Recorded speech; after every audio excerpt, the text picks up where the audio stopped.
दिल्ली में विकास सर का दृष्टि आईएएस सील कर दिया गया है। अब आप लोग सोच रहे होंगे कि भाई विकास सर का दृष्टि आईएएस आखिरकार क्यों सील कर दिया गया है, वहाँ तो घटना हुई ही नहीं है।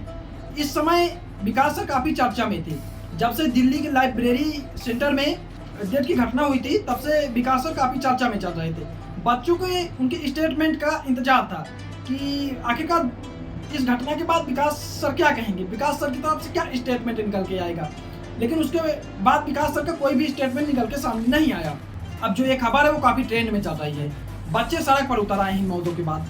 बच्चे कह रहे हैं कि वो सारे शिक्षक कहाँ गए जो देश के हर मुद्दे पर अपना बयान देते थे, हर मुद्दे पर अपनी बात रखते थे और बच्चों के साथ हमेशा खड़े रहते थे।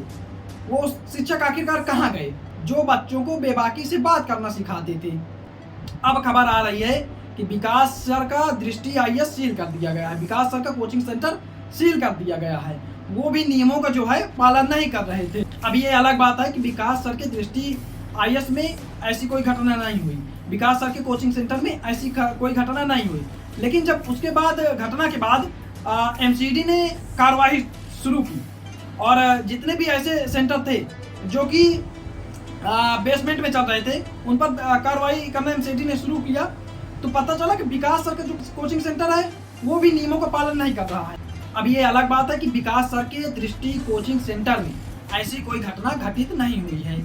जब एमसीडी ने कार्रवाई करते हुए ऐसे तमाम कोचिंग सेंटरों पर ताला लगाना शुरू किया जो नियम का उल्लंघन कर रहे थे, जो नियम का पालन नहीं कर रहे थे, तो पता चला कि विकास दिव्यकीर्ति सर का जो दृष्टि आईएएस है वो भी ऐसा ही है, वो भी नियम का पालन नहीं कर रहा है, वो भी बेसमेंट में ही कोचिंग चला रहे हैं। इसके बाद काफ़ी सारे बच्चों ने सोशल मीडिया में लिखना शुरू किया कि हमें लगता था कि विकास सर बाकी सभी से अलग होंगे, लेकिन वो खुद बेसमेंट में कोचिंग चला रहे थे। अब इसे एमसीडी ने सील कर दिया है। अब इस घटना को लेकर के काफ़ी विरोध हो रहा है। पुलिस जो घटना बता रही है वो डराने वाली है, वो दिल को दहलाने वाली है। बच्चों का आरोप है कि और भी डेथ हुई थी।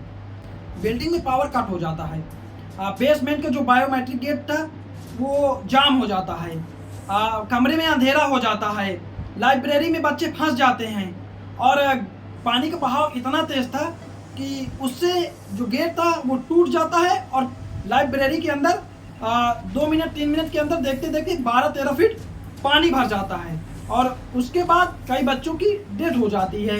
अब इस घटना के बाद जो ये घटना घटित हुई है, 3 बच्चों की डेथ हुई है, उसके बाद जितने बच्चे थे उनको काफ़ी आशा थी कि विकास दिव्यकीर्ति सर इस पर अपना स्टेटमेंट जरूर देंगे और कुछ ना कुछ वो जरूर बोलेंगे। लेकिन जब विकास दिव्यकीर्ति सर का स्टेटमेंट नहीं आता है तो बच्चे उससे काफ़ी नाखुश होते हैं। अब सबसे बड़ी बात यह है कि विकास दिव्यकीर्ति सर का क्या स्टेटमेंट इसलिए नहीं आया क्योंकि वो खुद गलती कर रहे थे, वो खुद ही बेसमेंट में कोचिंग चला रहे थे। इसमें जो गलती है वो एमसीडी की भी है काफ़ी हद तक, क्योंकि एमसीडी ने 2021 में कोचिंग सेंटरों को जो बेसमेंट में कोचिंग चला रहे थे उनको नोटिस दिया था कि आप बेसमेंट में कोचिंग नहीं चला सकते हैं, बेसमेंट को सिर्फ स्टोरेज बना सकते हैं और कोचिंग आपकी बेसमेंट में नहीं चल सकती है। फिर उसके बाद एमसीडी ने दोबारा क्या इस विषय में ख्याल नहीं किया, दोबारा एमसीडी ने ध्यान क्यों नहीं दिया। जब कार्रवाई शुरू हुई तो काफ़ी कोचिंग सेंटरों को सील कर दिया गया जो बेसमेंट में चल रहे थे। उसी के तहत वर्धमान मॉल के बेसमेंट में चल रहे दृष्टि विजन आईएएस कोचिंग सेंटर को भी सील कर दिया गया।